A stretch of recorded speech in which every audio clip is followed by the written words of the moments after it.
tumataba ka lang. Kaya hindi mo alam na may ganyan ka na palang sakit. Pwede din itong tumubo sa balat. May mga alam din ako, sa balat tumubo yun. So mapapansin mo, parang nagdi-discolor lang or parang namumuti yung parte ng balat na iyon. So pag 2 weeks or more, kailangan ipatingin na natin. Ano nga ba ang sarcoma? Ito ay isang cancer mula sa o cancer ng connective tissue, taba or fat cells, muscle, blood vessels o ugat, buto, nerves o ugat din, at saka ng balat. Napakaraming klase, 70 ang subtypes nito. Ang problem lang dito, medyo aggressive, matapang, mabilis.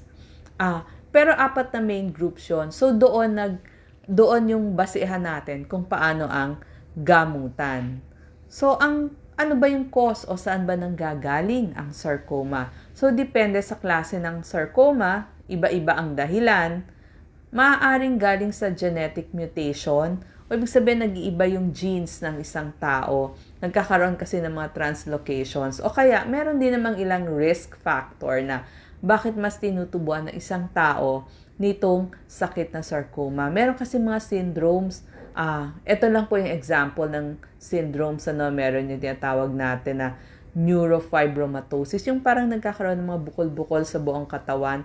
Kala mo kuntil-kuntil lang.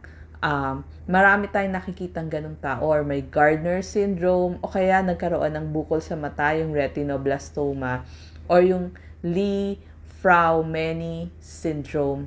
So, o yung iba naman na expose sa radiation, yung paulit-ulit na exposure sa radiation, o kaya sabi nila baka daw na damage yung lymphatic system ng isang tao. So, hindi rin nila masigurado saan nga ba ito nanggaling.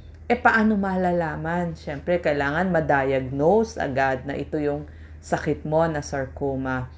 Una sa lahat, pag nakitang may bukol ang isang tao, wag babaliwalain. Ipa-biopsy, wag ho kayong maniniwala sa kapitbahay nyo na bawal tusukin kasi kakalat. Hindi Kailangan nating makakuha ng cell mula dun sa tumor o dun sa bukol. Yung sample na yon, yun ang dadalhin sa laboratory. So, ang tawag doon biopsy. Kailangan din nating makita nasaan ba yung tumor, tsaka kung may kalat ba.